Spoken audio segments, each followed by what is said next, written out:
Assalamualaikum warahmatullahi wabarakatuh. Perkenalkan, saya Nanda Sintia Putri, kelas 12 TKJ 1 SMK Negeri Puspahyang. Di sini saya akan menjelaskan hak dan kewajiban warga negara serta substansinya dalam Pancasila. Makna hak dan kewajiban warga negara. Makna hak warga negara adalah sesuatu yang harus kita terima atau miliki sebagai warga negara, seperti hak untuk hidup, hak atas pendidikan, dan hak untuk berpendapat. Tujuannya yaitu untuk menjamin perlindungan, keamanan, kebebasan, dan keadilan sosial bagi setiap individu, sehingga mereka dapat mencapai kesejahteraan serta berpartisipasi dalam proses politik dan pemerintahan. Makna kewajiban warga negara.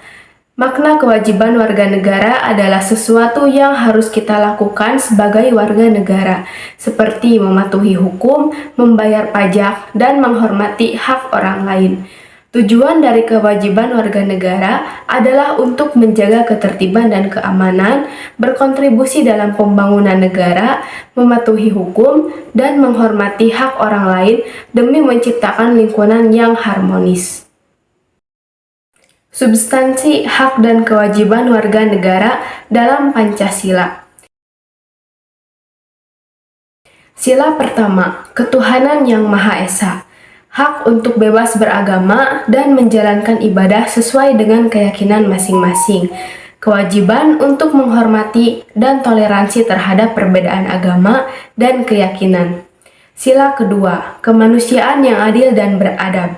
Hak untuk diperlakukan secara adil dan manusiawi, kewajiban untuk memperlakukan sesama manusia dengan adil dan beradab. Sila ketiga, persatuan Indonesia, hak untuk mendapatkan perlindungan dari negara dan merasakan persatuan dalam keberagaman. Kewajiban untuk menjaga persatuan dan kesatuan bangsa. Sila keempat, kerakyatan yang dipimpin oleh hikmat kebijaksanaan dalam permusyawaratan perwakilan. Hak untuk berpartisipasi dalam proses demokrasi dan pemerintahan. Kewajiban untuk berpartisipasi aktif dalam proses demokrasi dan mendukung keputusan yang diambil melalui musyawarah. Sila kelima, keadilan sosial bagi seluruh rakyat Indonesia. Hak untuk mendapatkan keadilan sosial dan menikmati hasil pembangunan, kewajiban untuk berkontribusi terhadap tercapainya keadilan sosial dan kesejahteraan bersama. Contoh pelanggaran hak dan pengingkaran kewajiban warga negara.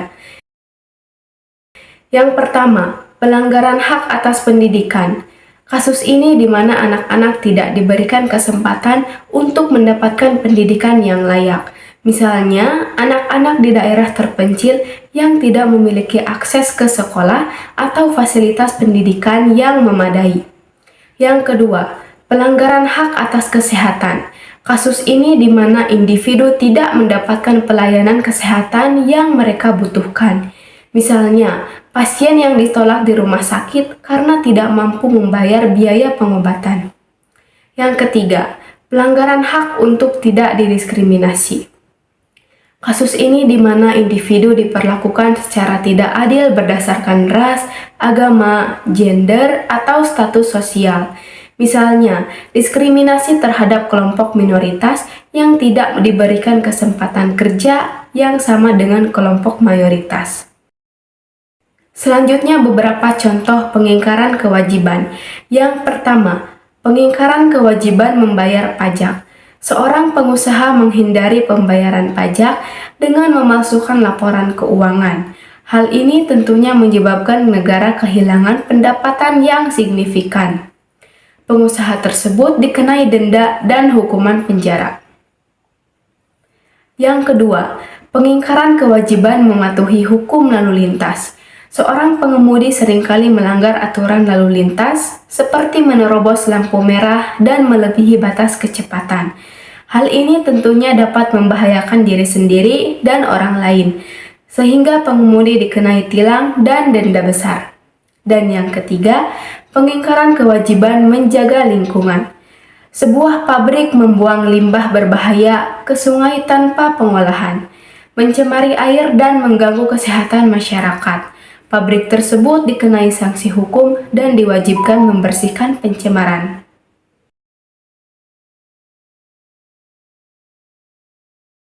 Dampak pelanggaran hak dan pengingkaran kewajiban. Pelanggaran hak dapat menurunkan kualitas hidup, menyebabkan ketidakadilan sosial, dan memicu konflik. Sementara pengingkaran kewajiban seperti tidak membayar pajak atau melanggar hukum mengakibatkan kerugian ekonomi, ketidakamanan, dan menurunkan kepercayaan publik. Oleh karena itu, penting untuk menghargai dan menjalankan hak serta kewajiban sebagai warga negara demi menciptakan masyarakat yang adil, sejahtera, dan harmonis.